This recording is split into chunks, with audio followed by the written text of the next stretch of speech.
के स्टूडेंट्स ने अप्लाई कैसे करना है या कैसे स्टार्ट करना है, जो रिसेंटली ग्रेजुएट हुए हैं और इनिशियल स्टेप है वो क्या लेना है। तो सबसे पहले आपने अपने डॉक्यूमेंट जो हैं वो वेरीफाई करवाने हैं, जिसमें सिर्फ और सिर्फ आपको अपनी यूनिवर्सिटी की डिग्री और ट्रांसक्रिप्ट जो है वो वेरीफाई करवानी है। इसके अलावा मैट्रिक और एफएससी के डॉक्यूमेंट्स को वेरीफाई करवाने की कोई ज़रूरत नहीं है, क्योंकि बहुत से लोग ऐसे हैं जो ये भी कहते हैं कि आपको मैट्रिक और एफएससी के डॉक्यूमेंट्स वेरीफाई करवाने होते हैं और इसके अलावा मोफा से भी वेरिफिकेशन करवानी होती है।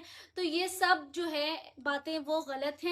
सिर्फ और सिर्फ आपकी यूनिवर्सिटी की डिग्री और ट्रांसक्रिप्ट जो होती है वो रिक्वायर्ड होती है, और वो भी आपके पास एचईसी से वेरीफाई हो। देखते हैं कि एचईसी वेरिफिकेशन जो हमारा इनिशियल स्टेप है उसमें क्या प्रोसीजर है। मैं ऑलरेडी इस पर जो वीडियोज़ है अपने चैनल पर डाल चुकी हूँ, आप वो भी देख सकते हैं। और एचईसी में वेरिफिकेशन करवाने से पहले आपको अपनी यूनिवर्सिटी से वेरीफाई करवाने होते हैं अपने डॉक्यूमेंट्स, जिसमें आपकी डिग्री और ट्रांसक्रिप्ट होता है।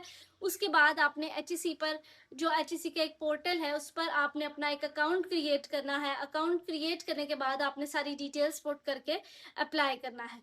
जैसे ही आपके जो डॉक्यूमेंट्स होते हैं वो वेरीफाई हो जाते हैं, और वेरीफाई होने के बाद आप उनको डाउनलोड कर लेते हैं। याद रहे कि आप अपने डॉक्यूमेंट जब अपलोड कर रहे हो तो उसमें फ्रंट और बैक दोनों चीज़ें अपलोड करें, क्योंकि सम टाइम कंट्रोलर एग्जामिनेशन के जो साइन होते हैं वो आपकी बैक साइड पर होते हैं। इसके अलावा जो एएचपीसी की रिक्वायरमेंट है उसमें एक सेक्शन में ये भी मेंशन है कि आप अपने एचईसी वेरीफाइड डॉक्यूमेंट की बैक साइड भी अपलोड करें, जिसमें आपकी डिग्री और ट्रांसक्रिप्ट दोनों की बैक साइड रिक्वायर्ड है। तो ये आपका इनिशियल स्टेप था जो एचईसी वाला था। जब आप ये कर लेते हैं और आपके जो डॉक्यूमेंट्स हैं एचईसी से वो वेरीफाई होकर आ जाते हैं, तो जो नेक्स्ट स्टेप होता है वो है आपका अलाइड हेल्थ प्रोफेशन काउंसिल पे आपने अपना अकाउंट बनाना है। अकाउंट बनाने से पहले मैं आपको एक और बात बताती चलूं कि जो न्यू अपडेट आई थी उसके अकॉर्डिंग ये कहा गया था कि वो स्टूडेंट जो 2025 के बाद ग्रेजुएट होंगे उनको 1 ईयर की हाउस जॉब करना मैंडेटरी है। तो ये अभी तक ऐसा ही है, लेकिन अभी इस पर कोई जो है अमल नहीं हुआ।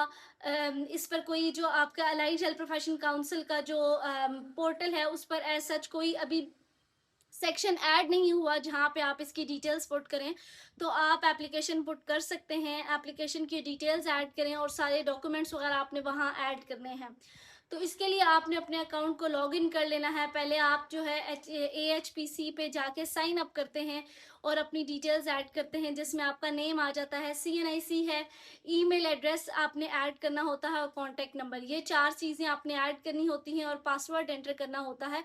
उसके बाद आपने उसको सबमिट करना होता है। जैसे ही आप सबमिट करते हैं तो आपको कंफर्मेशन ईमेल का जो है मैसेज आता है कि अपना कोड जो है यहाँ पर ईमेल में जो आपको आया है वो आप ऐड करें। जब आप वो ऐड कर देते हैं तो उसके बाद आपका जो अकाउंट है वो क्रिएट हो जाता है। अकाउंट क्रिएट करने के बाद आपने सबसे पहले अपनी यूज़र प्रोफाइल होती है उसमें सारी डिटेल्स को ऐड करना होता है। इसमें जो मेन एक बच्चे मिस्टेक करते हैं वो ये है कि वो समटाइम आईडी कार्ड पर जो फादर नेम है वो एंटर कर देते हैं। फादर का आईडी कार्ड पर नेम सम टाइम डिफरेंट होता है, या फिर उसके स्पेलिंग में कोई मिस्टेक होती है, या फिर ऐसा होता है कि उनको प्रॉपर वे में लिखा नहीं गया होता कैपिटल या स्मॉल लेटर में। तो आपने वो एंटर करना है जो आपके एजुकेशनल डिटेल्स पे हो। वो ऐड करने के बाद बाकी आप सारी डिटेल्स पुट करेंगे। लास्ट में आपने अपना पोस्टल एड्रेस लिखना होता है। पोस्टल एड्रेस आपका करंट एड्रेस है जहां पर आपको डॉक्यूमेंट पोस्ट किया जाएगा। ये पोस्टल कोड नहीं है, क्योंकि बहुत से स्टूडेंट यहाँ पर पोस्टल कोड ऐड कर देते हैं, जिसकी वजह से क्यूरी रेस होती है अगेन महीने 1.5 महीने के बाद, और फिर से उनको क्यू में लगना पड़ता है। इसके अलावा आपने पिक्चर अपलोड करनी है। पिक्चर याद रहे कि आपके पास जो पिक्चर हो वो पासपोर्ट साइज की हो एंड वाइट बैकग्राउंड के साथ हो और क्लियर फेस की पिक्चर हो। आप उसको एडिट कर सकते हैं, क्योंकि बहुत से बच्चे ऐसा करते हैं कि वो पिक्चर की पिक्चर बनाकर मीन्स के फ़ोन में मोबाइल में उसकी पिक्चर बनाते हैं और वो शेयर कर देते हैं। पिक्चर ब्लर होने की वजह से एक प्रोफेशनल लुक नहीं दे रही होती, क्योंकि वो आपके लाइसेंस पर ऐड होनी होती है, जिसकी वजह से वो आपको रिवीजन या क्यूरी अगेन रेस करते हैं कि आप अपने पिक्चर को एडिट करें। और बहुत से बच्चों को ये समझ नहीं आ रही होती कि हमारी ऐसी पिक्चर में क्या इशू है जिसकी वजह से बार बार क्यूरी जो है रेज हो रही होती है। तो यूजर प्रोफाइल में ये 2-3 मिस्टेक्स थी जो स्टूडेंट्स करते हैं, जिनकी वजह से क्यूरी रेज होती है। जब आप इसको प्रोफाइल को सबमिट कर देते हैं या सेव कर देते हैं, इसके बाद आपके पास ऑप्शन नहीं होता कि आप इसको एडिट कर सकें।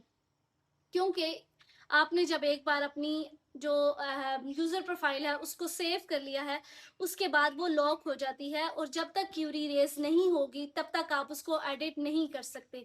इसलिए ध्यान के साथ आप जब अपनी डिटेल्स ऐड करें तो उसको बड़े सोच समझ कर और देख कर उसमें डिटेल्स ऐड करें। उसके बाद आप एप्लीकेशन वाले सेक्शन में जाते हैं और एप्लीकेशन क्रिएट करते हैं। उसमें आपने अपनी क्वालिफ़िकेशन के अकॉर्डिंग, जिस बच्चे का डिप्लोमा है वो डिप्लोमा को जो है सिलेक्ट करेगा, उसकी फ़ीस अलग है। इसके अलावा हर सेक्शन की जो फ़ीस है इसी तरह वो अलग है। पहले जो था वो मास्टर्स वाले स्टूडेंट्स भी इसमें अप्लाई कर सकते थे, लेकिन अभी उन्होंने वो सेक्शन इसमें से रिमूव कर दिया है।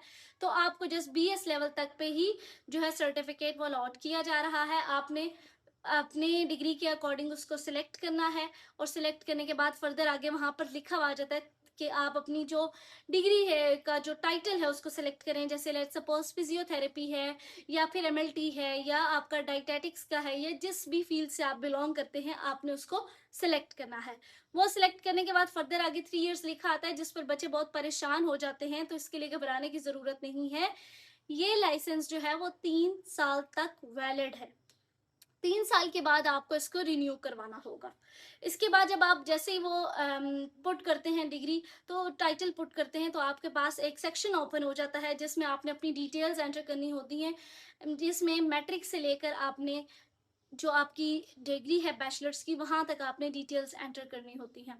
आप उसमें एंटर करते जाते हैं। सबसे पहले आपने अपने स्कूल का नाम लिखना है। अगर तो आप प्राइवेट स्टूडेंट हैं तो आपको पता होना चाहिए कि आपके स्कूल का क्या नाम था, या फिर उसको गूगल पे सर्च करके वो एंटर करें। उसका कैंपस एड्रेस एंटर करें। डिग्री के ऊपर आपका जो टाइटल है वो क्या था, आपने किस इंस्टीट्यूट से किया है, ये सब चीज़ें बहुत मैटर करती हैं। और कौन सा आपका जो एफिलिएशन है, मीन्स कि किस बोर्ड से आपने किया है, ये पुट करना होता है और पासिंग ईयर पुट करना होता है। तो ये सारी डिटेल्स आप इस तरह ऐड करेंगे और कोशिश करें कि एब्रीविएशंस ऐड करें। आपने जस्ट डीपीटी या बीआईएसई एफबीआईएसई नहीं लिखना। ये करने के बाद आपने अपने डॉक्यूमेंट्स होते हैं वो अपलोड करने होते हैं। डॉक्यूमेंट का कोशिश करें कि आप उसका साइज़ 1 MB से कम ही रखें, क्योंकि जब 1 MB से साइज़ बड़ा होता है जिसकी वजह से इशू आ रहा होता है, पोर्टल पे ऐड नहीं होती आपके डॉक्यूमेंट्स और स्टूडेंट्स बहुत परेशान हो जाते हैं कि हमारे जो डॉक्यूमेंट्स हैं वो पोर्टल पर ऐड नहीं हो रहे, तो अब हम क्या करें। उसके लिए आपने जो है अपने डॉक्यूमेंट को रीसाइज करना है, उसको आप कंप्रेस करेंगे और कंप्रेस करने के बाद अपलोड करेंगे। आप सीएनआईसी की पिक्चर भी ऐड कर सकते हैं, फ्रंट की अलग कर सकते हैं, बैक की अलग। बाकी जो डॉक्यूमेंट्स हैं क्योंकि वो हमें फाइल में चाहिए होते हैं, आपने इसमें मार्कशीट और सर्टिफिकेट दोनों चीज़ें ऐड करनी है। इसी तरह एफएससी का भी मार्कशीट और सर्टिफिकेट दोनों ऐड करना है, तो उसके लिए आपको एक फाइल बनाना बहुत ज़रूरी है।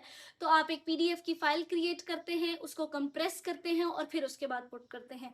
इस तरह आप सारी डिटेल्स ऐड करेंगे। डिटेल्स में आपकी सिर्फ और सिर्फ मैट्रिक की मार्कशीट और सर्टिफिकेट का एक सेक्शन होता है, एक सेक्शन आपका होता है इंटरमीडिएट का, एक सेक्शन होता है आपने जहाँ पर आपने सारे डॉक्यूमेंट्स फ्रंट और बैक सारे एचईसी वेरीफाइड पुट करने होते हैं। अब उसमें आप ई सर्टिफिकेट, डिग्री और ट्रांसक्रिप्ट दोनों के और दोनों की फ्रंट और बैक पुट करेंगे। इसके अलावा आपने बैक साइड में ई सर्टिफिकेट और बैक साइड्स अपलोड करनी होती हैं और फिर लास्ट में आपने सीएनआईसी पुट करना होता है।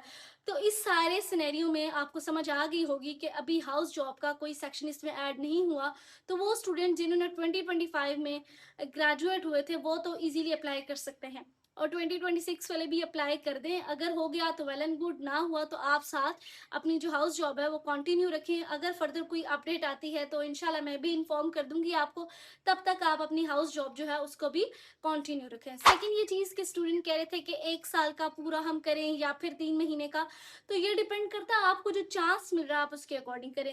एज यू नो गाइस, नेरम हॉस्पिटल में आपको सिर्फ 3 मंथ्स की इंटर्नशिप मिल रही है। इसके अलावा बहुत से ऐसे इंस्टीट्यूट हैं जहाँ पर 3 महीने या 6 महीने से ज़्यादा आपको नहीं करवाई जाती, तो इसमें आपकी कोई मिस्टेक नहीं है। आपने वो सारे कंपाइल करने हैं और जब आपको कोई ऐसा सेक्शन दिया जाता है या कुछ भी होता है तो उसके अकॉर्डिंग पहले इम्प्लीमेंटेशन होगी। उसमें आपको ज़ाहिरी बात है, जब अगर वो ऐसा कुछ कह रहे हैं तो पहले वो इम्प्लीमेंट करेंगे, अपने हॉस्पिटल्स को बताएंगे कि अब जो बच्चे आप हायर करेंगे वो 1 ईयर के होंगे, फिर उसके अकॉर्डिंग जो है ये चीज़ें आएंगी। तो इसलिए घबराने की ज़रूरत नहीं है। जहाँ पर आपको इंटर्नशिप का मौका मिलता है, हाउस जॉब का मौका मिलता है, आप वहाँ पर करें और अपने सर्टिफिकेट्स कलेक्ट करके रखें। फर्दर कोई ऐसी इन्फॉर्मेशन या कोई अपडेट आती है तो मैं भी आपको इन्फॉर्म करूंगी और इस अकॉर्डिंग आपने फिर अपने डॉक्यूमेंट्स पुट करने होंगे। मुझे उम्मीद है कि आपको ये सारा सिनेरियो और एप्लीकेशन कैसे फिल करनी है, हर एक-एक डिटेल समझ आ गई होगी। फिर भी अगर आपकी कोई क्यूरी होती है तो आप मुझसे कमेंट बॉक्स में पूछ सकते हैं। मज़ीद ऐसा इन्फॉर्मेटिव कंटेंट देखने के लिए चैनल को ज़रूर सब्सक्राइब कर दीजिएगा, लाइक करना ना भूलिएगा। मिलते हैं एक नई वीडियो के साथ, तब तक के लिए अल्लाह हाफ़िज़।